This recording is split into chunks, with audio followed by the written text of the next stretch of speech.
Baik, assalamualaikum warahmatullahi wabarakatuh. Terima kasih kepada Bapak Guru yang sudah meluangkan waktunya, dan nantinya kayaknya akan meluangkan beberapa menit ya. Baik Bapak Ibu, kehadiran saya di sini untuk menyampaikan salah satunya itu menjadi tugas dari program guru penggerak, yaitu untuk mengibarkan modul 1.4 tentang budaya positif.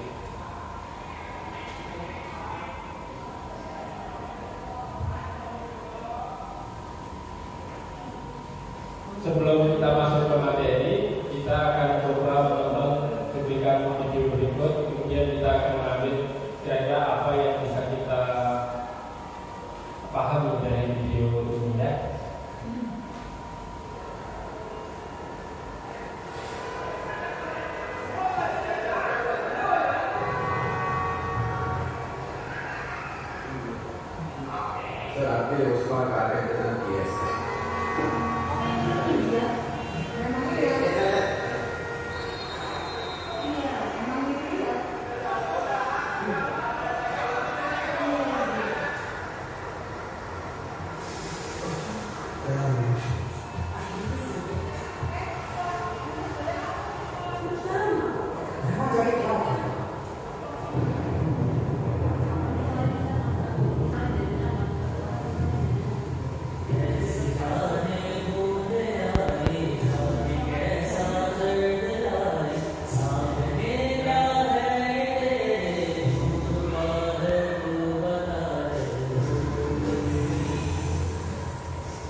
Dari tayangan video itu, kira-kira poin apa yang Bapak Ibu dapat tangkap? Ada yang menyampaikan? Ya, Ibu Fani. Dari yang saya tangkap, beban yang berat, persoalan yang berat, kalau bersama-sama membahas, bersama-sama bergotong royong, itu beban itu akan terasa ringan. Iya, benar ya. Ada kerjasama. Ya, ada kerjasama untuk sebuah perubahan. Ya.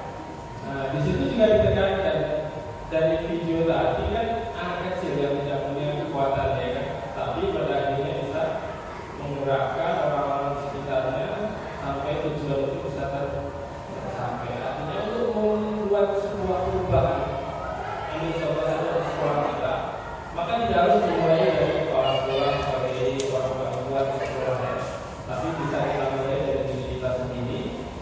Dan dengan diri kita sendiri memulai untuk sebuah perubahan kecil, berharap nanti orang-orang di sekitar kita itu akan memberikan support dan sama-sama bergerak untuk ke arah yang lebih baik. Itu intinya ya. Nah, apa yang akan kita diskusikan pada siang hari ini sampai nanti kira-kira pukul 1 dan sedikit ya Bapak Ibu. Yang pertama yaitu tentang kebutuhan dasar manusia dan juga perubahan paradigma dalam pendidikan.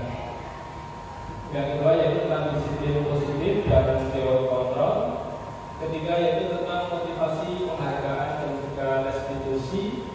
Dan terakhir yaitu tentang keyakinan kelas. Kita awali dengan perubahan karakter terlebih dahulu. Sebelum masuk ke situ kita akan bahas berikut. Dari yang akan kita diskusikan tadi, ada satu hal yang bisa kita pahami terlebih dahulu, yaitu tentang budaya positif sekolah.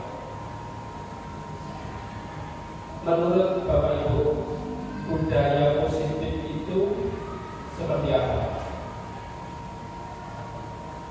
Pandangan awal Bapak Ibu sebelum kita bahas tentang ini lebih dalam. Budaya itu apa Bapak Ibu? Budaya itu kebiasaan, boleh. Budaya itu perilaku, boleh. Budaya itu hasil pemikiran manusia, boleh.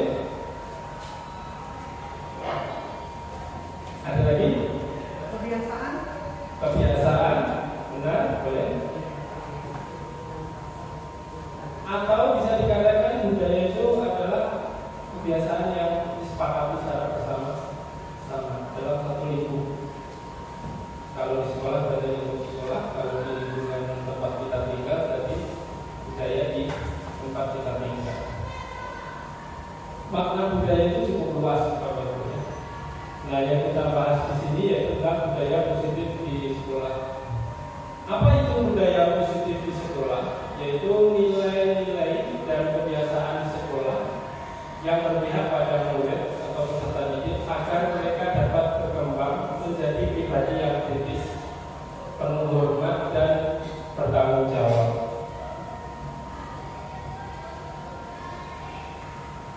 Nah, kita bahas tentang paradigma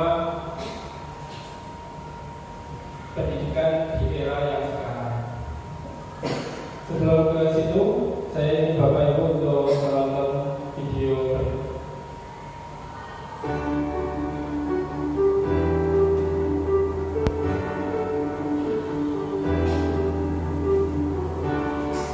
Assalamualaikum warahmatullahi wabarakatuh. Salam guru penggerak. Kepada memetik seni coba didikan agar tak jatuh. Perkenalkan, saya Ahmad Fatoni, peserta JPP Angkatan 7. Bapak Ibu guru hebat, pada kesempatan kali ini izinkan saya memaparkan koneksi tentang materi, kesimpulan dan refleksi dari modul 1.1. Sebelum mempelajari modul ini, saya percaya bahwa Anda bagaikan selembar kertas putih dan tugas kita sebagai guru adalah mengisi lembaran tersebut. Saya juga percaya bahwa apa yang saya lakukan harus diikuti karena saya adalah contoh bagi mereka. Guru juga harus cepat tahu dan memiliki kewajiban untuk mentransferkan pengetahuan kepada muridnya. Saya percaya jika metode belajar ceramah adalah metode paling bagus bagi murid dan guru. Pembelajaran yang saya lakukan selama ini lebih berfokus pada aspek pengetahuan dan hasil pada angka-angka. Saya akan merasa sangat gagal jika nilai ujian mereka jelek dan di bawah KKM. Saya juga yakin bahwa pembelajaran harus selalu di kelas karena lebih mudah dalam mengkondisikan murid. Setelah mempelajari modul 1.1 ini, cara pandang saya dalam mendidik berubah dan rasa kepercayaan saya akan teori sebelumnya terkikis. Saat ini saya tersadar bahwa anak bukan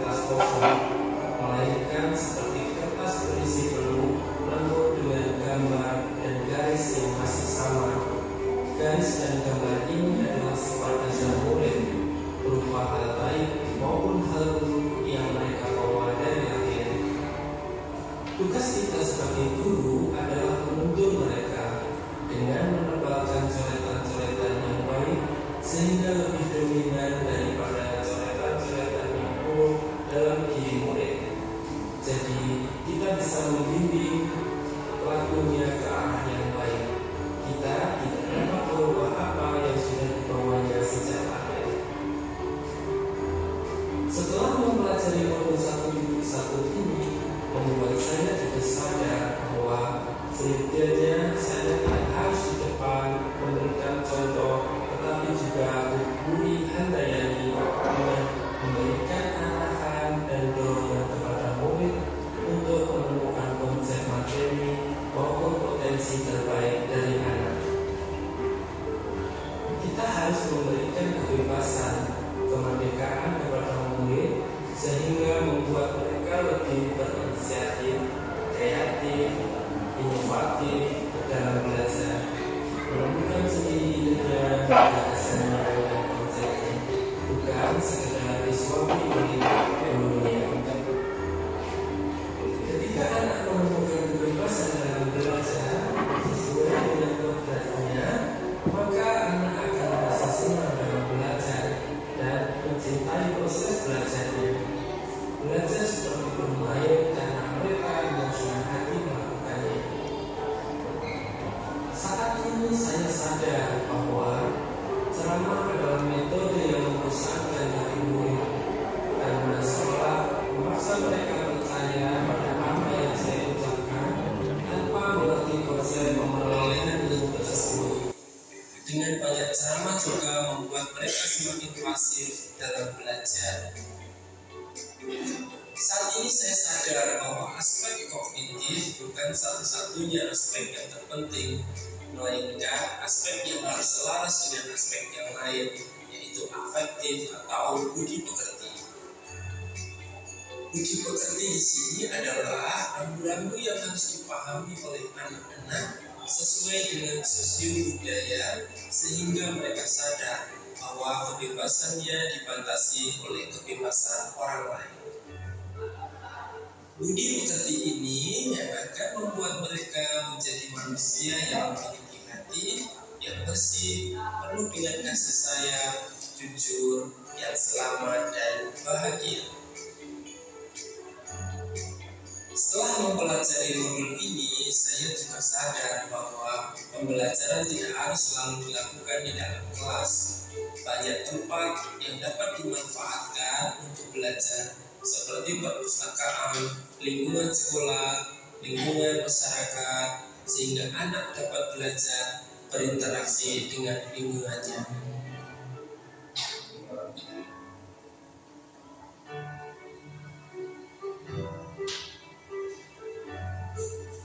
Hal yang akan saya lakukan di kelas setelah belajar modul 1.1 ini adalah dengan menerapkan merdeka belajar untuk murid-murid saya. Dengan mengurangi dominasi saya di setiap pembelajaran, menciptakan suasana belajar yang berpusat pada murid, mempercayai murid bahwa mereka dapat menemukan konsep belajar yang mereka sukai. Saya akan mendorong anak-anak untuk berpikir kreatif, inovatif, dan inisiatif dalam mengembangkan gagasannya sehingga mereka dapat mandiri dalam belajar. Saya juga akan menerapkan pembelajaran yang lebih kontekstual dengan memanfaatkan media serta informasi terkini sebagai sumber teks pelajaran sehingga anak-anak akan lebih tertarik dalam belajar. Saya juga akan menanamkan pekerti kepada murid-murid saya dengan kebiasaan-kebiasaan positif sebelum, saat, dan sesudah pembelajaran. Saya juga akan bekerja sama dengan orang tua dan lingkungan sekitar dengan menjalin komunikasi yang baik kepada mereka supaya pembelajaran di sekolah dapat selaras dengan pembelajaran di keluarga. Karena di sentra pendidikan adalah sekolah, keluarga, dan masyarakat. Demikian yang dapat saya sampaikan. Wassalamualaikum warahmatullahi wabarakatuh. Baik Bapak Ibu, setelah mencermati video tadi, nampaknya pembelajaran yang diharapkan itu sepertinya sangat ideal gitu ya, tidak sesuai dengan keadaan yang seperti sebenarnya. Tetapi itulah sebenarnya yang dinamakan belajar. Belajar itu bukan target yang harus dicapai, tapi proses yang harus dijalani. Itu pemikiran KHD ya, tentang bagaimana sesungguhnya kita mendidik anak. Nah, kalau bisa saya ringkas dalam bentuk tulisan, filosofi pendidikan menurut Ki Hajar Dewantara itu yang pertama, anak bukan tabula rasa. Anak itu bukan gelas kosong, Bapak Ibu. Jadi kita tidak bisa seenaknya untuk mengisi gelas tadi itu dengan teh, kopi, susu dan sebagainya. Anak itu sudah membawa atau gelasnya itu sudah penuh, sudah ada isinya. Tugas kita itu hanya kalau itu berupa coretan gambar yang belum jelas, tugas kita adalah untuk memperjelas gambarnya, bukan mengubah gambarnya begitu. Anak terlahir dengan bakatnya masing-masing. Jadi setiap anak itu memiliki bakatnya sendiri-sendiri. Ada yang pandai dalam olahraga, ada yang pandai dalam seni, ada yang pandai dalam sains, ada yang pandai dalam hal-hal seni lainnya. Nah, tidak bisa kita memaksakan anak harus pandai semuanya. Analogi kasarnya seperti ini, Bapak Ibu. Anggaplah ini sebuah kebun binatang gitu ya.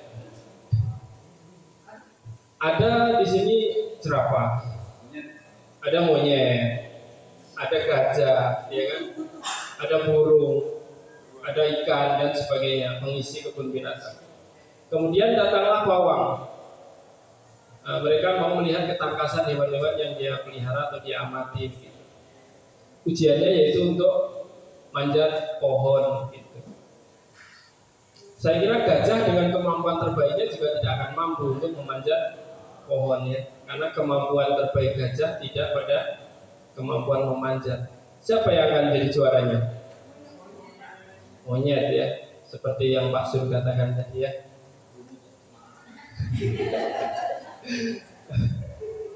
Jika ujiannya harus berenang, maka yang menang juga bukan monyet, tapi ikan. Artinya apa? Setiap manusia atau perumpamanya hewan tadi memiliki kekhasan masing-masing, memiliki kemampuannya masing-masing. Kita tinggal melihat, oh anak ini pandai di sini, maka kita support bagian apa yang mereka sukai, apa yang menjadi bakatnya. Kemudian pendidikan itu soal budi pekerti.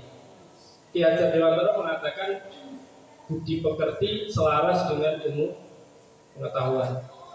Jadi mengajarkan ilmu pengetahuan juga harus mengajarkan budi pekerti, karena keduanya tidak bisa dipisahkan. Indonesia ini sudah banyak orang pintar tapi budi pekertinya kurang ya, Bapak Ibu. Kalau harus memilih, misal Bu Marta, pilih pintar apa pilih budi pekerti? Budi pekerti saja ya, sama berarti itu. Yang selanjutnya yaitu tugas guru hanya menuntun bakat tersebut agar anak tumbuh dengan selamat dan bahagia. Ada penekanannya di situ yaitu selamat dan bahagia. Ibaratnya kita ini petani, kita nanam cabai di ladang kita. Nah, kita tidak bisa mengubah cabai itu di tengah jalan menjadi jagung, menjadi pari dan sebagainya. Tugas kita yaitu menjaga cabai itu tumbuh dengan sebaik-baiknya. Dengan cara apa? Memberikan air yang cukup, memberikan pupuk yang cukup, membasmi gulma dan sebagainya. Nah, itu prinsip yang dikatakan oleh Ki Hajar Dewantara. Anak zaman sekarang tentunya cara pelakuannya juga berbeda dengan zaman kita dahulu. Jadi mereka telah hidup pada kodrat zaman yang berbeda dengan kita. Seringkali kita mendengar zaman kita dulu kalau dimarahi guru di rumah ditambahkan gitu. Itu zaman kita, zaman saya masih seperti itu. Tapi untuk anak sekarang zaman sudah berbeda. Kodrat zamannya sudah berbeda, kodrat alamnya juga sudah berbeda. Zaman mereka itu sekarang teknologi, zaman kita dulu zamannya adalah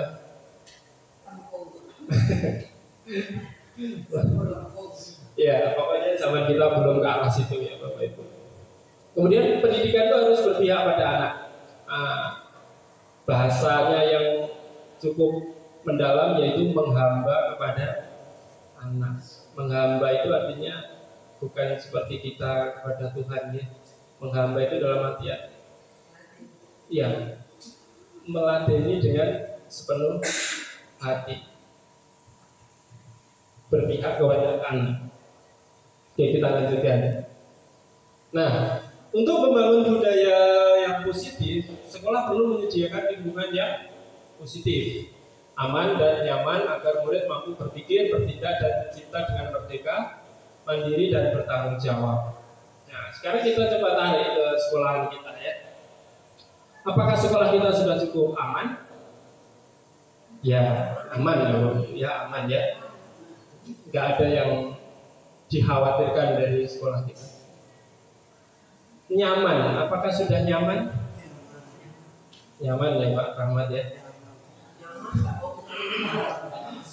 Nah, jika lingkungan sudah aman, sudah nyaman, harusnya anak-anak kita juga sudah bisa mulai dapat belajar dengan aman dan nyaman juga. Nah, akhirnya mereka juga dapat mampu berpikir, bertindak dan mencipta dengan merdeka, mandiri dan juga bertanggung jawab. Nah, lazimnya disiplin itu dikaitkan dengan kontrol. Siapa di sekolah yang suka mengontrol? Guru, murid, kepala sekolah, atau Pak Satpam?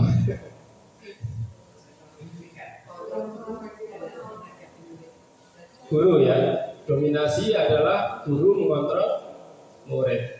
Oke. Nanti kita buktikan apakah benar guru mengontrol murid itu ya. Nah, berdasarkan teori yang disampaikan oleh Dr. William Glasser dalam kontrol teori, untuk meluruskan miskonsepsi tentang kontrol ya. Ilusi guru mengontrol murid. Kita itu di dalam otak kita, benak kita itu punya kewenangan penuh terhadap murid. Jadi nolong ya. 100% murid ada di tangan kita. Nah, itu ilusi guru mengontrol. Ilusi bahwa kritik dapat membuat orang merasa bersalah dan menguatkan karakter. Nah, ini sering sekali kita lakukan. Kita sering mengkritik murid, betul? Dalam artian menasihati murid untuk membuat mereka merasa bersalah. Sering ya, membuat murid kita merasa bersalah dengan ucapan-ucapan kita. Dalam hati kita meyakini bahwa apa yang kita lakukan itu dapat menguatkan karakter mereka.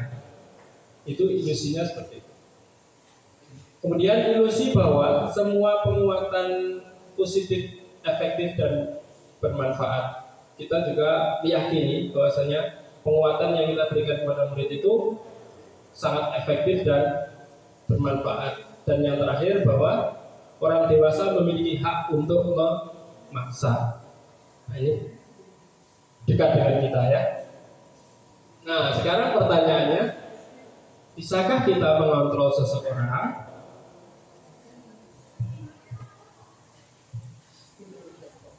Ada dua ya, stimulus respon dan juga teori kontrol. Yang sebelah kiri, teori kontrol itu adalah kebenaran yang sebenarnya. Stimulus respon itu bagian yang kita yakini. Kita mencoba mengubah orang agar berpandangan sama dengan kita.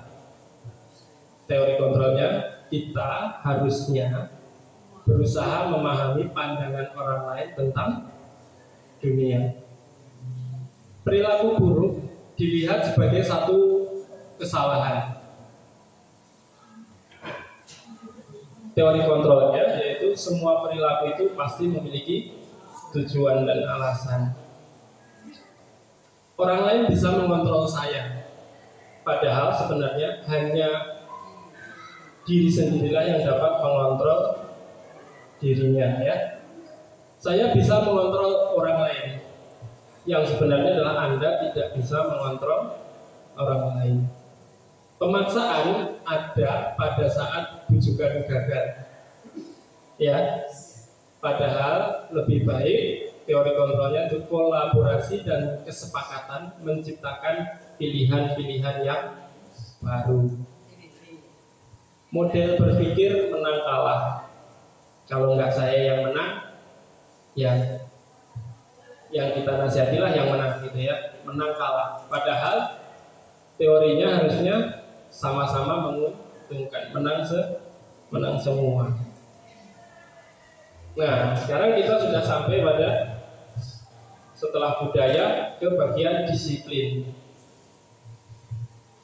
Disiplin itu apa, Bapak? Ada yang mau memberikan ide? Disiplin itu yang Bapak Ibu yakini. Disiplin itu apa? Tata tertib.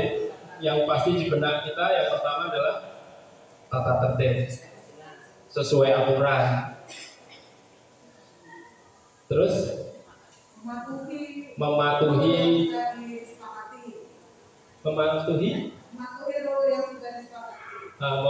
aturan yang sudah dibuat bersama gitu ya. Terus apa lagi Bapak Ibu?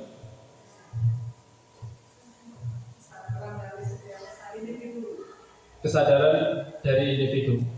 Oke, mantap, Fani, mantap. Nah, kita lagi-lagi bicara tentang teori yang disampaikan oleh Diajar ya Bapak Ibu. Kita sama-sama belajar. Saya hanya menang baca dulu dari Bapak Ibu. Nah, oke. Kata disiplin itu sering dikaitkan dengan tata tertib, teratur, dan kepatuhan pada peraturan. Kata disiplin juga sering dihubungkan dengan hukuman. Padahal hal itu sungguh sangat berbeda. Dengan disiplin tidak harus dengan memberi hukuman Bapak Ibu ya. Justru itu adalah salah satu alternatif terakhir dan kalau perlu tidak digunakan sama sekali. Terlambat hukum. Apalagi yang sering kita lakukan untuk menghukum siswa itu pelanggaran apa biasanya? Terlambat, tidak mengerjakan PR, hukumannya apa Bapak Ibu? Biasanya mengerjakan di luar. Apalagi Bapak Ibu, belum bentuk-bentuk pelanggaran siswa kita. Jajan di jam olahraga, di jam pelajaran. Apa hukumannya biasanya Pak Kamil? Suruh milih, terus gurunya dibelikan. Oke, ada lagi. Kalau Pak Majid Pak, biasanya pelanggaran apa yang sering dilakukan? Ketika mengerjakan PR, semua saya nasihati, saya pernahkan, saya lakukan. Jadi dinasehati karena tidak mengerjakan PR. Iya, jadi tidak menjauh saya bukan jelas kembali tidak, dan saya beri nasihat, menyadari kesalahannya itu.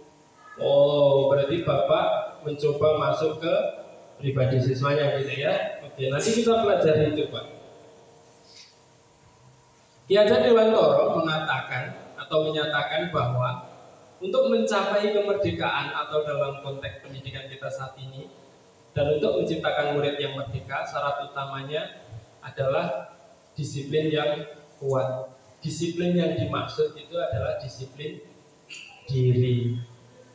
Nah, disiplin diri itu apa? Disiplin yang didasari oleh motivasi internal dari diri anak. Nah, jika kita tidak memiliki motivasi internal, maka kita memerlukan pihak lain untuk mendisiplinkan kita. Apa itu? Biasanya berupa peraturan. Nah, disiplin positif. Tadi ada budaya positif, sekarang disiplin positif. Disiplin positif merupakan suatu cara penerapan disiplin tanpa kekerasan dan ancaman yang dalam praktiknya melibatkan komunikasi yang efektif antara guru dan murid. Dalam penerapannya, disiplin positif ini, murid diajarkan untuk memahami konsekuensi dari perilaku mereka Selain itu, disiplin positif juga mengajarkan murid untuk bertanggung jawab serta rasa hormat dalam berinteraksi dengan lingkungannya. Terakhir, jadi disiplin positif merupakan salah satu cara penerapan disiplin yang bertujuan untuk menumbuhkan kesadaran serta memberdayakan murid untuk melakukan sesuatu tanpa sogokan, ancaman maupun hukuman. Kalau di sekolah kita kan rata-rata murid tertib itu karena ada rasa konsekuensi yang berupa paksaan. Jika tidak datang pukul 7, nanti Bu Suci biasanya apa Bu Suci?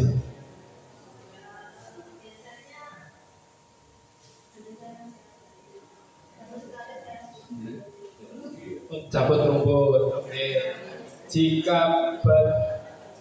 Jika kaos kaki warna hitam, biasanya Bu Marta pas pramuka. Oh, kalau pas pramuka putih atau tidak pakai kaos kaki, biasanya hukumannya? Hanya saya ingatkan saja kalau pramuka hitam oke. Kalau pagi ke sekolah itu putih dan hitam. Ekstrimnya pakai kresek ya Bu ya. Pernah itu saya lakukan dulu. Jadi pas pramuka, kaos kaki yang putih, saya carikan kresek hitam, bungkus kakinya pakai kresek. Itu zaman saya dulu ya.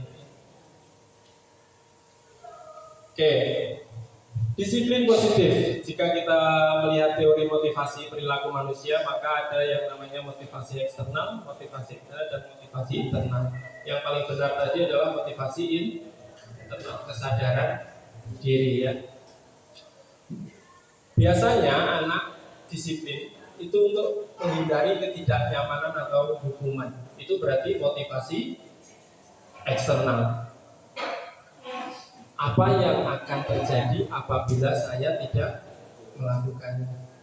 Apa yang akan terjadi jika saya tidak mengerjakan PR?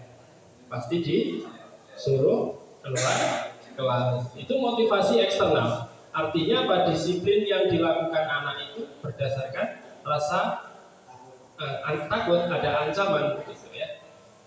Yang kedua yaitu untuk mendapatkan imbalan atau penghargaan. Ada loh Bapak Ibu murid yang seperti itu ya. Apa yang akan saya dapatkan jika saya melakukannya? Ingin dipuji Pak Sun misalnya.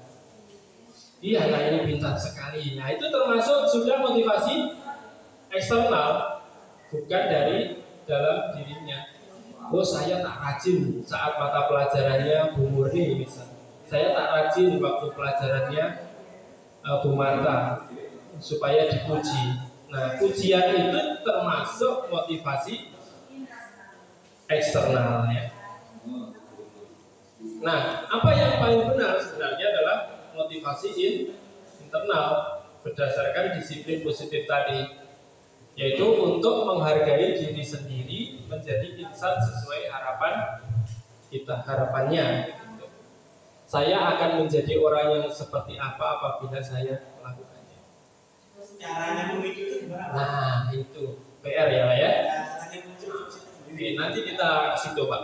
Sabar Pak Rahmat ingin segera terima kasih ya. Sabar Pak. Ada nanti Pak, tenang ya. Ini kita tinggalkan, sekarang kita menuju ke materi selanjutnya. Ini yang kita bahas tadi Bapak Ibu ya. Budaya positif membutuhkan lingkungan yang positif. Lingkungan yang positif perlu ada satu keyakinan bersama. Bisa keyakinan sekolah, bisa keyakinan kelas.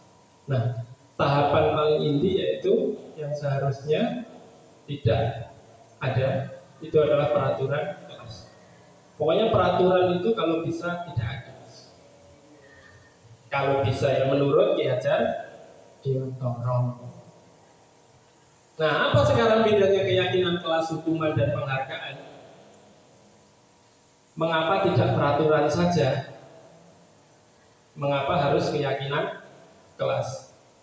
Pertama, mengapa kita memiliki peraturan harus menggunakan helm bila mengendarai kendaraan roda 2? Kenapa? Kenapa Pak Sun? Kenapa?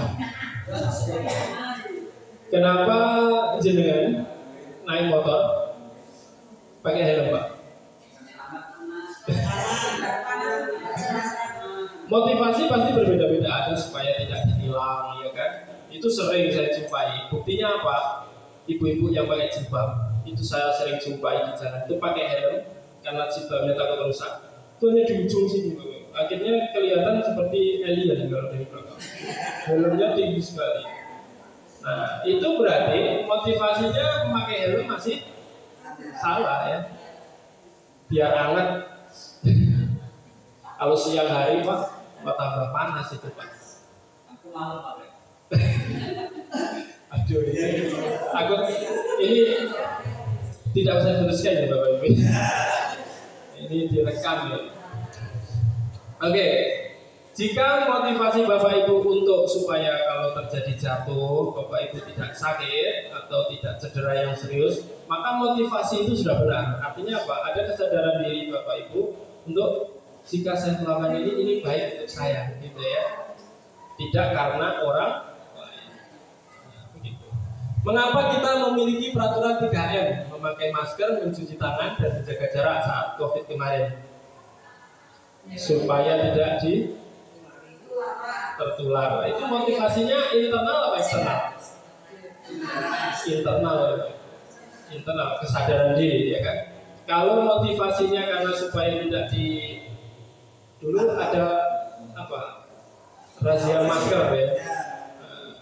Takut dirazia, nah itu berarti belum ada disiplin dalam dirinya.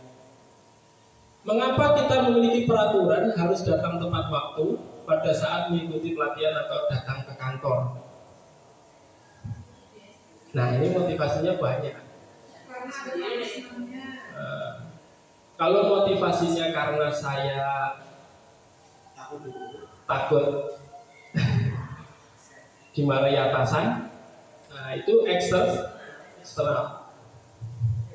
Kalau ingin dipuji atasan, itu juga eksternal. Maka yang internal apa kira-kira? Iya, karena itu sudah kewajiban kita. Nah, itu sudah menjadi tanggung jawab kita. Itu internal. Tidak peduli orang mau memberikan penghargaan ataupun hukumannya. Nah, itu. Untuk mendukung motivasi intrinsik, kembali ke nilai-nilai atau keyakinan-keyakinan lebih menggerakkan seseorang dibandingkan mengikuti serangkaian peraturan-peraturan. Jadi kalau dilihat dari tabel yang ini tadi, maka peraturan itu paling dasar kalau itu ya, paling dasar, paling tinggi yaitu kalau sudah menjadi budaya di sekolah kita. Nah, kenapa keyakinan kelas itu penting? Kenapa bukan peraturan? Nah, ini nanti harapannya dapat diterapkan di kelas masing-masing di Bapak. Keyakinan kelas itu adalah nilai-nilai kebajikan atau prinsip-prinsip universal yang disepakati bersama secara universal, lepas dari latar belakang suku, negara, bahasa maupun agama.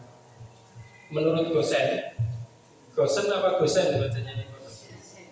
Gosen berarti pesennya. Iya, takutnya salah persepsi. Gosen ya Bu ya, biar berbeda dengan merek sebelah. Pada tahun 98, suatu keyakinan akan lebih memotivasi seseorang dari dalam. Seseorang akan lebih bersemangat untuk menjalankan keyakinan daripada hanya sekedar mengikuti serangkaian peraturan. Intinya keyakinan itu lebih memotivasi orang melakukannya secara sadar diri atau secara tanpa paksaan. Nah, dalam pembentukannya keyakinan kelas itu bersifat abstrak. Tidak seperti peraturan ya yang lebih rinci dan konkret. Keyakinan kelas itu berupa pernyataan-pernyataan yang umum, universal. Pernyataan keyakinan kelas senantiasa dibuat dalam bentuk yang positif, kata-kata positif. Keyakinan kelas hendaknya tidak terlalu banyak sehingga mudah diingat dan mudah diterapkan. Semua warga kelas sebaiknya ikut berkontribusi dalam membuat keyakinan melalui surah pendapat atau secara berdiskusi bersama. Bersedia meninjau kembali keyakinan kelas dari waktu ke waktu jika keyakinan yang dibuat itu tidak sesuai atau tidak pas. Nah, ini bedanya Bapak Ibu antara peraturan dan keyakinan. Peraturan itu bunyinya tadi rinci. Selalu kembalikan buku ke tempatnya. Itu bunyi peraturan. Keyakinannya itu bisa berupa bersikap tanggung jawab, hal yang umum universal. Dilarang mengganggu orang lain. Itu keyakinannya bisa menghormati dan menghargai orang lain. Hadir di sekolah 15 menit sebelum pembelajaran dimulai. Maka komitmen pada tujuan. Dilarang melakukan kekerasan, berarti menghormati orang lain. Dan ke bawah itu jangan berlari ke kelas atau koridor, itu untuk keselamatan, jaga keselamatan atau jaga keamanan. Ini beberapa contoh penerapan yang pernah saya lakukan di kelas 9B. Yang pertama yaitu guru membimbing siswa membuat keyakinan kelas. Setiap anak itu diberi satu kertas kecil dan mereka membuat keyakinan apa yang selama ini dia rasakan atau yang pernah dia rasakan. Rata-rata anak-anak itu kan korban bullying, maka dilarang untuk tidak membuli. Keyakinan yang ditulis itu tidak membuli, menghargai orang lain, menghormati orang lain. Setelah mereka menulis di kertas, mereka menempelkannya di papan acak, tidak berurutan. Dari 31, maka nanti akan ada 31 kertas kecil yang berisi keyakinan yang mereka inginkan diterapkan di kelas itu. Nah, tugas kita ketika membuat keyakinan itu yaitu memilih. Dari keyakinan yang terkumpul itu kita pilih. Oh, tidak membuli itu masuk dalam menghormati dan menghargai orang lain. Kita sendirikan. Kemudian datang tepat waktu, oh ini disiplin. Tidak meminta jawaban ketika ada PR, oh ini tanggung jawab. Nah, kita yang memilih seperti itu. Sebaiknya keyakinan kelas itu tidak lebih dari 5 Bapak Ibu. Karena apa? Keyakinan yang terlalu banyak itu malah justru susah diterapkan. Selamat datang Pak Nis. Mohon maaf. Nah, setelah itu guru dan siswa menandatangani kesepakatan kelas yang dibuat, dan kita sebagai guru jika ada pelanggaran maka kita kembalikan lagi ke keyakinan yang telah disepakati. Dihukum oleh penghargaan. Itu efeknya ada beberapa Bapak Ibu. Kalau kita melakukan sesuatu karena berdasar penghargaan, maka itu memiliki pengaruh jangka pendek. Kemudian penghargaan itu malah justru memberikan hukuman. Hukumannya apa? Anak menjadi tidak kreatif. Karena pikirannya hanya jika saya melakukan itu, saya dapat itu. Jika saya tidak melakukan itu, hukuman yang saya terima adalah itu. Seperti itu. Pikirannya tidak terbuka. Penghargaan juga akan mengurangi ketepatan. Penghargaan menjadi tidak efektif. Penghargaan dapat merusak hubungan. Nah, ini ada soal Bapak Ibu. Salah tidak apa-apa, namanya juga sharing Bapak Ibu ya. Tadi kita sudah bahas tentang hukuman. Pertanyaan pertama, mencatat 100 kali di buku dengan kalimat saya tidak akan terlambat lagi karena terlambat datang ke sekolah. Itu hukuman atau konsekuensi? Hukuman. Oke, nanti kita cocokkan jawabannya. Lari mengelilingi lapangan basket 2 kali karena terlambat dari ke sekolah. Konsekuensi atau hukuman? Hukuman. Murid diminta untuk push up 15 kali karena tidak menggunakan masker ke sekolah. Hukuman apa konsekuensi? Hukuman. Menggantikan kertas tugas teman yang telah dicoret-coret. Konsekuensi. Membersihkan tumpahan air di meja tulis karena tersenggol pada saat belajar. Konsekuensi. Meminta murid tidak mengenakan sepatu seharian di sekolah karena tidak mengenakan sepatu hitam. Konsekuensi apa? Hukuman. Wah, ini ada dua kubu ini. Hukuman apa konsekuensi? Hukuman. Karena ada dua jawaban ini ya. Oke, yang konsekuensi konsekuensi, yang hukuman ya. Kemudian lari mengelilingi lapangan basket 2 kali karena terlambat 10 menit untuk pelajaran PJOK. Apa Pak Rahmat? Hukuman. Sekarang kita coba lihat berdasarkan teori ya. Nah, benar sekali Bapak Ibu, mencatat 100 kali dengan kata saya tidak terlambat itu hukuman. Lari mengelilingi lapangan basket 2 kali karena terlambat juga hukuman. Tapi ini sering kita lakukan tidak? Tidak ya? Tidak, kita tidak pernah. Kita ini konsekuensi orangnya. Kan kita tidak pernah suruh lari-lari ya? Cabut rumput? Iya. Itu konsekuensi ya, Bu ya? Oh iya, benar. Ada efeknya gitu ya. Oke, jadi yang membersihkan tumpahan tadi konsekuensi. Murid disuruh mengenakan sepatu seharian di sekolah karena tidak mengenakan sepatu hitam, itu hukuman. Lari mengelilingi lapangan basket itu konsekuensi karena pas sesuai ya, lari dan PJOK. Nah, sekarang kita lihat perbedaan hukuman dan konsekuensi. Hukuman itu sesuatu yang menyakitkan harus terjadi, itu yang ada di benak kita atau di benak anak. Hukuman itu menyakitkan. Padahal konsekuensinya memang sesuatu harus terjadi. Kemudian membuat anak sakit baik fisik maupun hati itu dapat melukai hati dalam waktu jangka yang sangat lama. Kemudian konsekuensi membuat anak merasa tidak nyaman dalam waktu jangka yang pendek.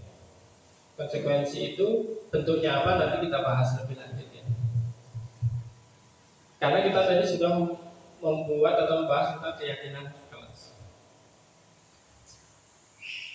Hukuman itu dapat membuat anak membenci kedisiplinan, bukan tambah disiplin tapi tambah ya berdagil, berdablek ya. Nah, kalau konsekuensi, kalau kita bicara konsekuensi, anak akan menghargai disiplin. Hukuman itu memaksa atau paksaan. Kalau konsekuensi itu stimulus tanggapan. Hukuman itu mendorong anak menyakiti dirinya sendiri. Konsekuensi mendorong anak agar mudah menyesuaikan diri. Konsep diri yang buruk. Kalau konsekuensi itu konsep diri yang baik. Hukuman itu juga akan membuat anak malah menyembunyikan kesalahannya, berbohong dan sebagainya. Efeknya seperti itu. Kalau konsekuensi malah membuat anak semakin terbuka. Anak belajar untuk mematuhi peraturan yang telah disepakati. Hukuman juga akan membuat anak marah, rasa bersalah. Ini yang malah menakutkan ya Bapak Ibu. Rasa bersalah yang tidak usai dipermalukan. Anak itu merasa dipermalukan, merasa tidak dihargai. Kalau konsekuensi itu bisa menghilangkan anak kehilangan hak, dibuat tidak nyaman, diasingkan untuk sementara waktu. Sifatnya hanya jangka pendek. Nah, ketika anak melakukan suatu hal yang cenderung negatif, hal tersebut karena ada kebutuhan dasar yang belum terpenuhi. Apakah kebutuhan dasar itu? Kira-kira apa?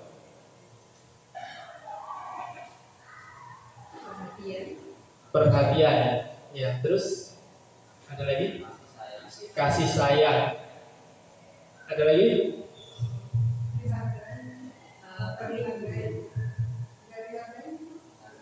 Dihargai, penghargaan berarti ya. Perhatian. Apa pembahasan tadi? Keamanan, perlindungan, rasa dilindungi gitu ya. Nah, mari kita lihat apa sih 5 kebutuhan dasar manusia, baik anak-anak maupun kita ya, berlaku untuk manusia. Nah, kita itu punya 5 kebutuhan dasar. Pertama yaitu rasa senang. Kebutuhan rasa senang.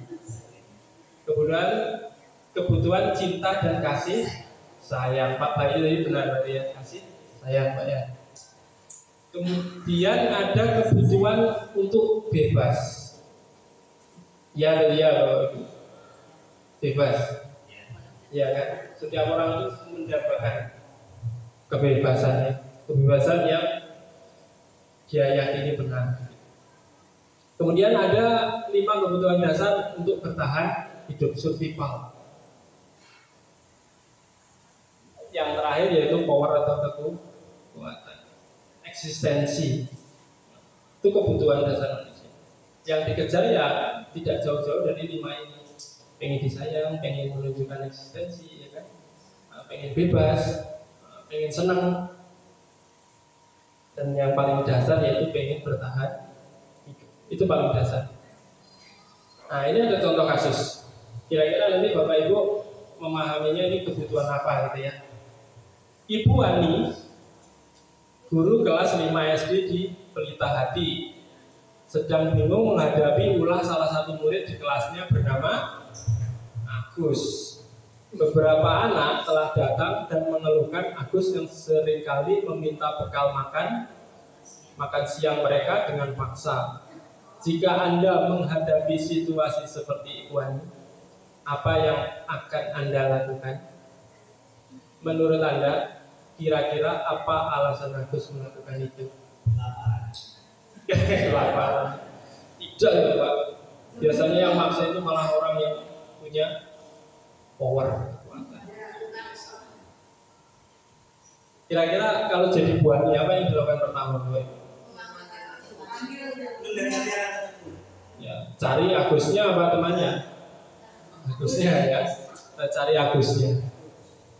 Kemudian ditanya, Gus, alasanmu memaksa minta makan itu apa? Jawaban Agus kira-kira apa? Senang. Senang. Kira-kira apa? Dari lihat 5 kebutuhan tadi, kira-kira si Agus itu kebutuhan apa yang dia ingin dapatkan?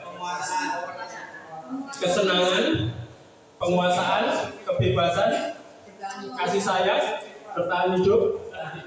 Ayo kalau namanya jauh dari bertahan hidup.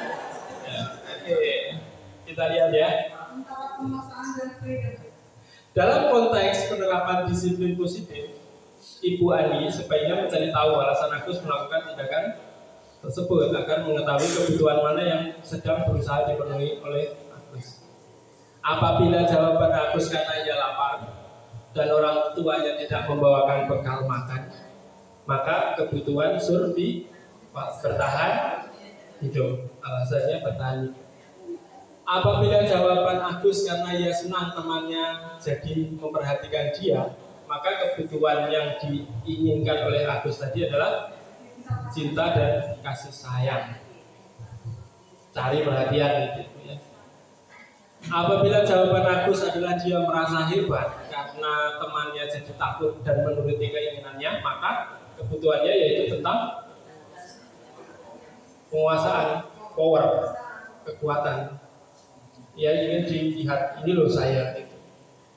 Apabila jawaban Agus karena dia merasa bosan dengan bekal yang dibawakan ibunya, karena selalu membawakan bekal yang sama dari hari ke hari, maka kebutuhan yang dia inginkan oleh si Agus itu bisa jadi adalah tentang freedom, kebebasan untuk menu yang lain gitu ya. Namanya juga anak kelas SD ya. Apabila jawaban Agus adalah karena iseng dan dia menikmati ekspresi wajah temannya yang kesal karena makanannya diambil, maka kebutuhannya adalah kesenangan. Ya senang jika melakukan hal itu. Ya, betul. Betul sekali. Nah, apa posisi kontrol yang bisa kita ambil ketika ada permasalahan seperti itu?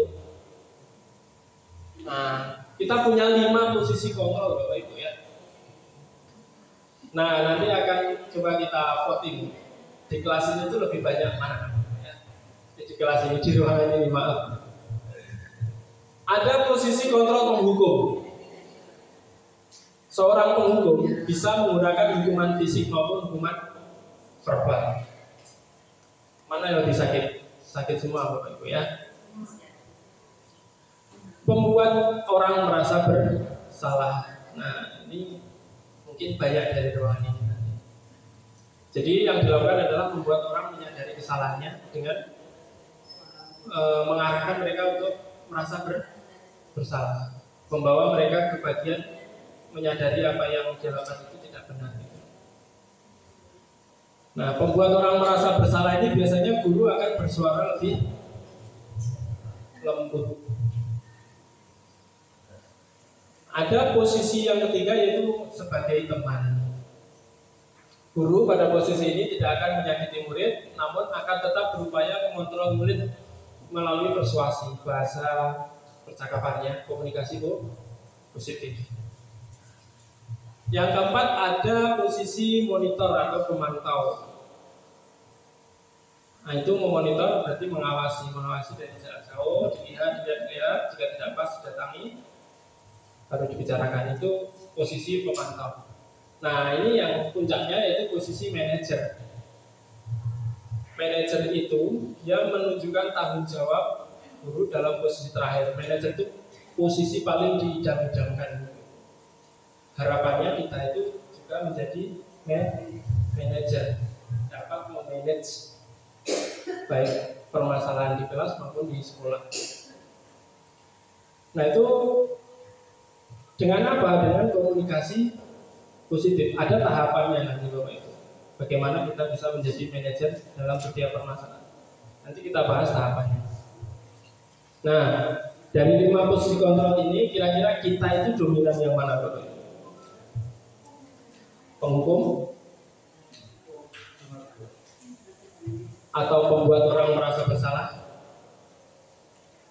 atau teman, apa monitor tanpa tindakan.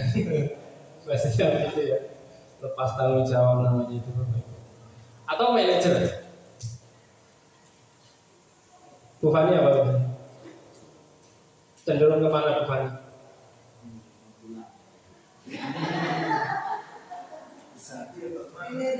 Manajer. Berarti memberikan respon, menunjukkan tanggung jawab guru dalam posisi terakhir, menjadi mentor,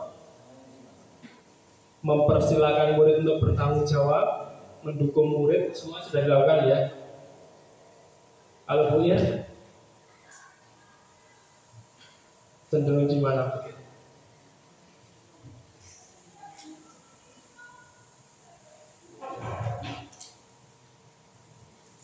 Teman?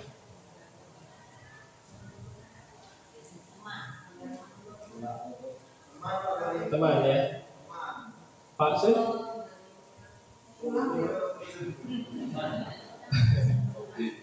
Pak Sun teman apa penghukum, apa monitor, apa manajer?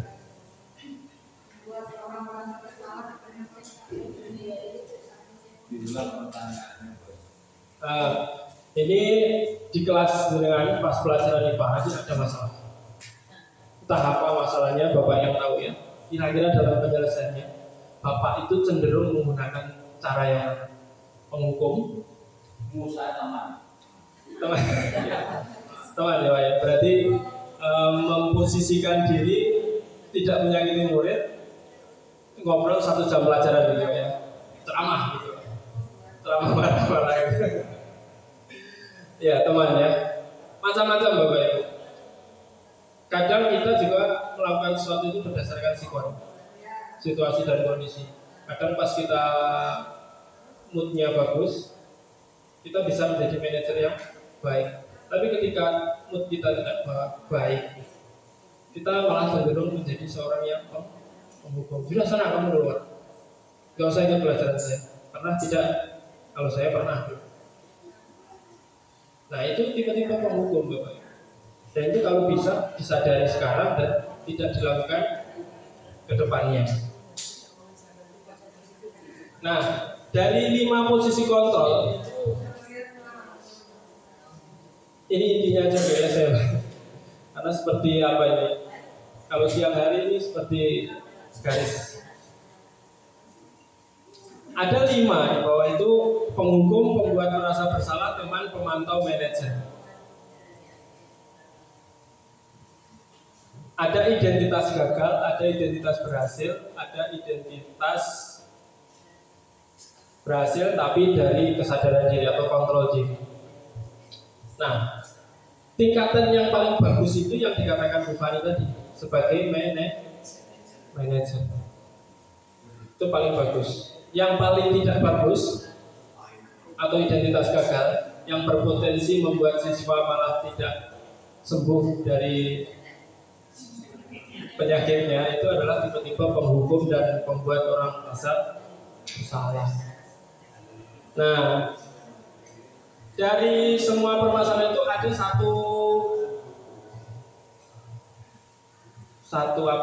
satu tawaran dari penyelesaian yang dinamakan yaitu restitusi. Apa itu restitusi? Restitusi itu adalah proses menciptakan kondisi bagi murid untuk memperbaiki kesalahan mereka sehingga mereka bisa kembali pada kelompok mereka dengan karakter yang lebih kuat. Itu restitusi. Jadi harapannya kita juga melakukan seperti itu. Jadi ketika ada masalah kita lakukan restitusi. Oh, bedanya restitusi dengan resolusi. Resolusi. Bagaimana Bu? Apa bedanya resolusi dan itu berbeda? Oke, saya paham. Maksudnya solusi dan restitusi gitu ya, bukan resolusi kan? Ya nanti kita bahas tahapannya, nanti bisa dibedakan dengan jelas. Pak Rizky sudah berapa menit? Sudah sejam? Sudah sejam. Kita ngebut dulu gitu ya. Oke, ciri-ciri restitusi bukan untuk menebus kesalahan, namun untuk belajar dari kesalahan. Restitusi itu memperbaiki hubungan antara guru dan juga murid. Di situ ada tawaran, bukan paksaan. Restitusi menuntun untuk melihat ke dalam diri. Restitusi mencari kebutuhan dasar yang mendasari tindakan. Restitusi adalah cara yang paling baik. Restitusi fokus pada karakter, bukan tindakan. Restitusi fokus pada solusi. Restitusi mengembalikan murid yang berbuat salah pada kelompoknya. Nah, tahapannya ada 3. Bapak Ibu memulai dari yang mana bebas. Di situ ada 3. Pertama apa? Validasi tindakan yang salah. Jadi membuat anak memvalidasi bahwa tindakannya itu salah, menyadarkan mereka bahwa tindakan yang dilakukan itu salah. Kemudian menanyakan keyakinan. Tadi kita sudah bahas tentang keyakinan kelas kan? Nah, kita kembalikan ke situ. Apa keyakinan yang kita sepakati? Ya, tidak sesuai, maka apa konsekuensinya? Dan yang menstabilkan identitas, meyakinkan bahwasanya tidak apa-apa, salah itu tidak apa-apa. Semua orang pernah melakukan kesalahan, itu bagian dari menstabilkan identitas. Nah, ini beberapa dokumentasi saya ketika melakukan restitusi dengan beberapa murid ya. Ini Intan, masalahnya itu tentang pelajaran Bu Irna. Ketika materi apa Bu Irna? Masih ingat? Pranata, Nara. Mereka rame kan Bapak Ibu, dengan berikan panis kan. Kemudian saya coba melakukan restitusi. Berubah betul Bu Ena? Berarti gagal sebenarnya. Kalau kita melakukan restitusi itu Bapak Ibu, memang jangkanya tidak bisa jangka pendek. Tapi kalau kita memberikan hukuman, itu efeknya malah jangka panjang.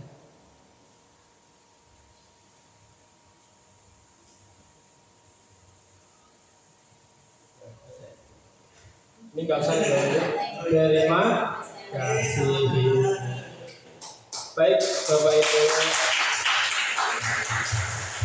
yang saya sampaikan tentunya masih banyak kekurangan. Di sini kan tadi kita tujuannya itu berdiskusi, sharing bersama.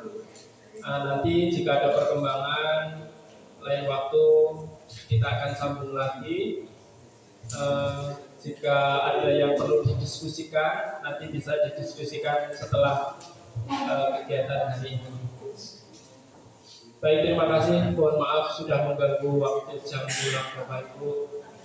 Saya ucapkan banyak-banyak terima kasih. Mohon maaf jika ada salah saya dalam berucap. Tentunya apa yang saya sampaikan masih banyak kurangnya. Saya harap Bapak Ibu bersedia memberikan masukan jika dirasa apa yang saya sampaikan itu tidak sesuai dengan yang sebenarnya. Sekian dari saya. Mohon maaf. Assalamualaikum warahmatullahi wabarakatuh.